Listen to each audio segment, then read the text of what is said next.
always wanted to join the military. My grandfather on my dad's side, God rest his soul, was in the Air Force, and he was a airplane mechanic. And he was incredibly tall. He was over 6'8", and his Air Force dress blues are hanging in my dad's garage. And just looking at them, they basically had to stitch on an extra few inches at the bottom, and I was always very impressed with him and with his service. And growing up, I had a couple things I always wanted to do. One was to become a biochemist and work for the CDC. That's the Centers for Disease Control. And I'm really, really happy I didn't do that because I don't feel like catching corona or anything like that. I don't even drink.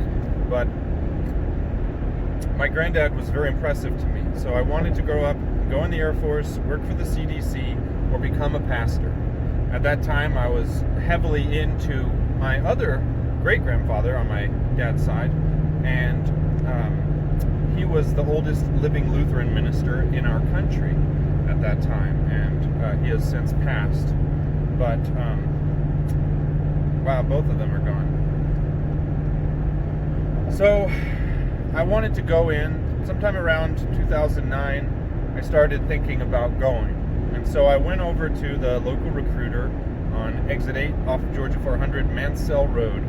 And I went in there. Tech Sergeant Christensen was the recruiter.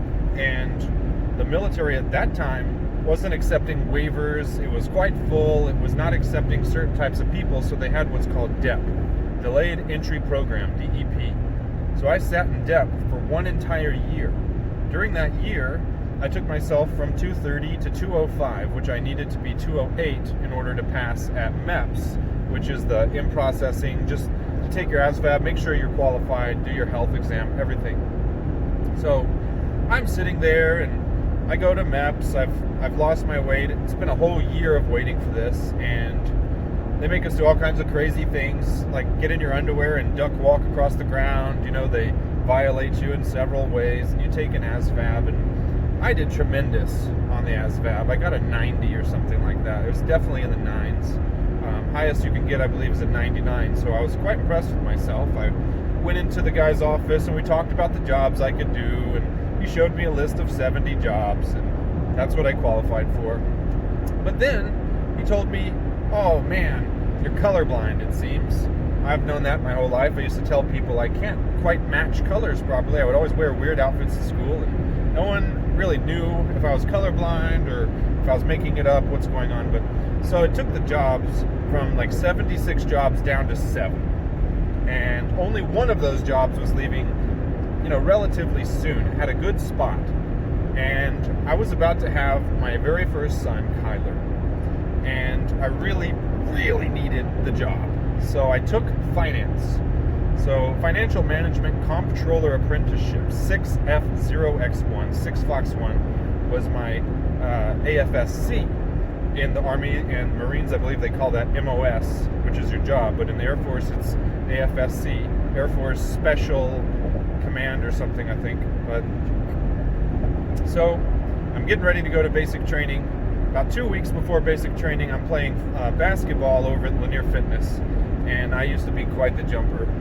So I jumped up and I went to dunk the ball, and I hung onto the rim a little bit too long, and when I flew off to the side, I landed bad. My knee cracked.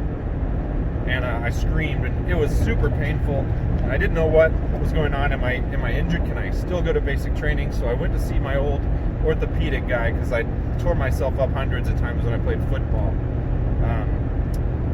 And so I went to see him. He confirmed via MRI, which is actually a nuclear magnetic resonance imaging, by the way, but no one wants to hear the nuclear part, so they changed it to MRI, magnetic resonance imaging.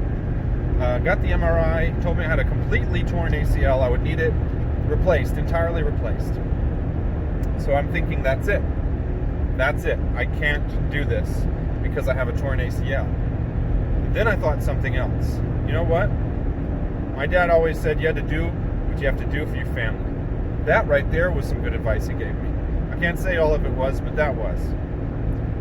And I decided to go ahead and do it. I'm not going to have that surgery. I'm going to go to basic training regardless.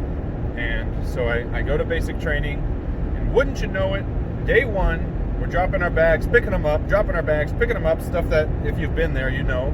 And they started building our first flight formation, how we're going to stand, who's going to be where, based on your height, etc.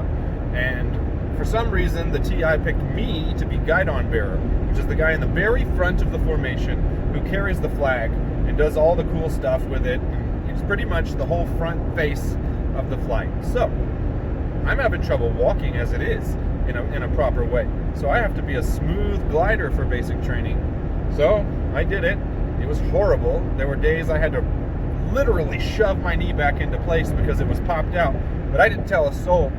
After 4 weeks of basic training, you get permission to go away from your flight in little groups of 3 by yourselves and go to the shop, go to church, things like that. So we take a formation over, a 3-man formation. We march ourselves over, literally, march ourselves over to the BX, which is the base exchange, this little grocery store.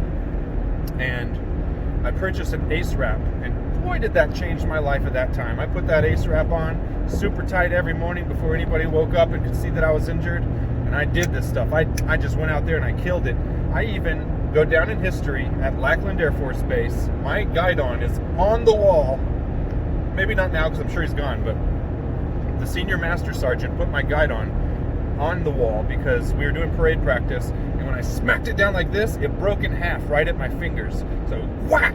My TI thought I dropped it. He turned around to scream at me, but I'm still standing there, perfectly motionless, with this broken guidon in my hand. And he's like, "Holy crap, Betzel!" Well, let's not appropriate anybody. He said, "Holy crap, Betzel, let's go right now." And I thought I was in trouble, but he took me to the senior's office. He grabbed a new guidon and he said, "Watch this guy." He said, "Betzel, do it." And so I did it. He brought all these other guidons out to compete against me, and bam, bam, bam, bam, knocked them all down. Then he gave him my guidon, and he took me in his office, and we had a nice chat about just how impressed he was with everything I was doing there, which isn't the norm at basic training. Usually they want to destroy you, but I was giving everything I had here. And he hung it up on the wall. Never talked about it again. It was just back to being, Airman Basic Betzel or Trainee Betzel. But that sits in my heart as an amazing thing, a fun memory, a cool achievement, just a personal victory, really. And so I make it to the final week. We have to take all these PT tests, and if you don't get certain numbers and you don't do certain things, you don't pass basic training. You have to be recycled into the previous week and do it again until you pass or until you get to go home. Well, I was running my 1.5 miles, and I passed it by 2 or 3 seconds. I barely made it. And I missed undergraduate because of that run. But, I did it. I beat basic training. I beat that TI. I beat my knee. I beat Destin Betzel. I beat myself.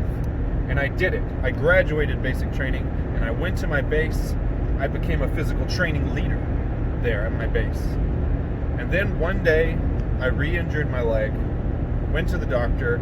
They allowed me to have the surgery. They fixed my knee. And then I finished out my service. And when I was in finance, and honestly, I hated it. I hated going into the office every single morning, 7:30 or 5:30 for PT beforehand sometimes, Monday, Wednesday, Friday. And I hated sitting there and processing family separation allowance, hazard duty pay. I hated processing your paycheck, your garnishments, your allotments.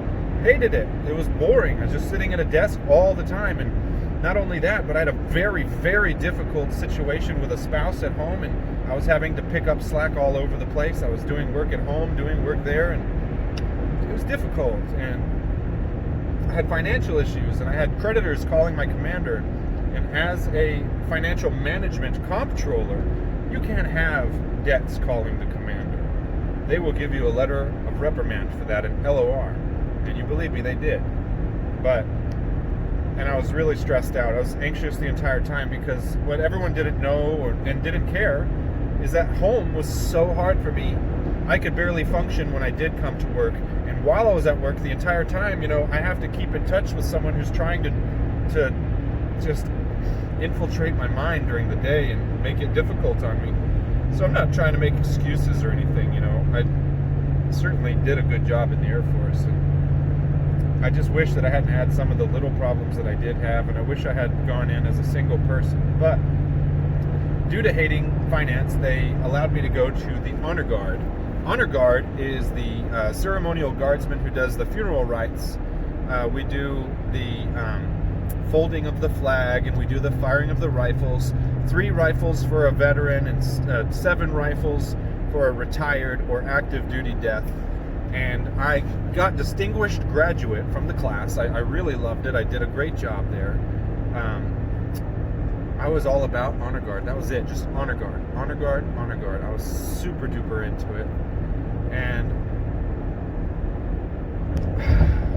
something ended up happening I wasn't planning on. I'm a very emotional person, very sensitive, very empathetic. And I wanted to cry at all these funerals, but, we're not allowed to. We have to stand sharp, crisp, and motionless, for I am a ceremonial guardsman. And what happened is I ended up suppressing all the issues at home, suppressing all the issues at the funerals, suppressing my own emotions, until I got to a point where all of that was somewhere inside, but it was hidden behind a wall that I could not break, a wall that it took me years to get through, to realize that I'm allowed to have emotions and that I'm still a sensitive person. Not to mention growing up, all my friends and my family members letting me know it's not okay to be sensitive. Well, it is okay. 100% okay. You be sensitive, boy. You be sensitive, girl. You be sensitive, whatever you are, Z. I understand. Don't let that part slip from you, because when that slips, you don't become anything but a shell of who you were. Just be who you are. That's all you ever need to do. No matter what anybody says, no matter what an external stimulus says, makes you believe, makes you think, don't believe that. You are perfect just as you are, just as you always have been from your birth. So I did my time and had lots of good events. I got, I have a picture of me getting my stripes for senior airmen, all kinds of interesting events in life. And I got a chance to go out to it was like a mock deployment situation in Gulfport, Mississippi. And it was kind of, sorry guys. It was kind of cool. We simulated with these air cannons, and I did the finance stuff. So at this time I was back, as a comptroller. And I don't regret my service. I don't. I do regret the manner in which I went in a way. But also, at the same time, I don't regret going in there and taking care of my family, my son, and my, at the time, wife. I don't. I regret the wife, but I don't regret doing what I had to do to take care of them. Not at all. And if I was called to go now, I couldn't do it. I'm a conscientious objector. I couldn't go fight anyone. But if I went back in time, would I do it again as who I was? Yeah, I would do it a different way, just to get a better experience from it. I didn't have to fight. I didn't have to do anything. Now, that doesn't mean I didn't see the results. I pulled bodies off of airplanes on the tarmac at the airport there at Charleston Air Force Base. I carried them to their moms and dads and wives and husbands and brothers and sisters. And I remember this one kid, we knew him coming in the finance office, 18 years old, didn't realize you can get out on psych. I mean, it's going to mess up, getting jobs in the future a little bit, but you can get out on psych. And instead of doing that, he decided to hang himself in his dorm room. And I had to go do his funeral and talk to his mom and physically hand her the flag.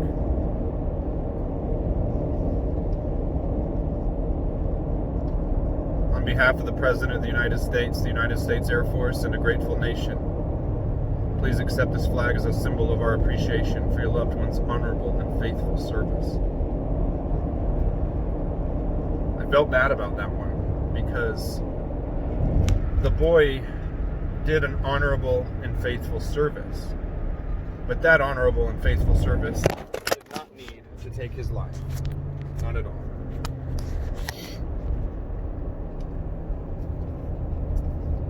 And when I first got home out of the Air Force, I set alarms every night. I would check my windows 13 times. I don't know why that's the number, but Every night I would get up and check the blinds, all of them. And it's not that I had PTSD from war, but my PTSD from emotions were manifesting in different ways. So if you are suffering, if you have served, if you have problems, get them taken care of, because you're not a joke. You're a wonderful, beautiful person, and you're valuable here. So in a nutshell, that's my service.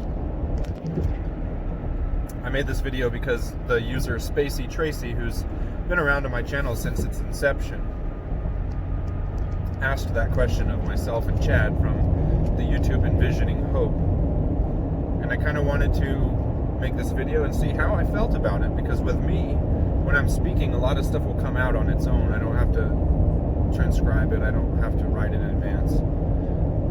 All of my videos are unscripted and just stream of consciousness speaking. So I wanted to make this, see what came out, and I feel like I've represented myself well. I loved serving. I love being a veteran, but I don't love everything that happened. And I hope that all of you out there will be against war, will be against taking life from someone else who's just a child like you who grew up in another place. And I think the internet's helping with that. Kids these days are playing with children from Pakistan on Xbox Live. Are you going to want to kill someone from Pakistan if you're playing with that friend and they're your best friend on Xbox Live? I don't think so. And if you do, that's a problem you already have. So love everybody, and I hope to see you again, guys, soon. Bye.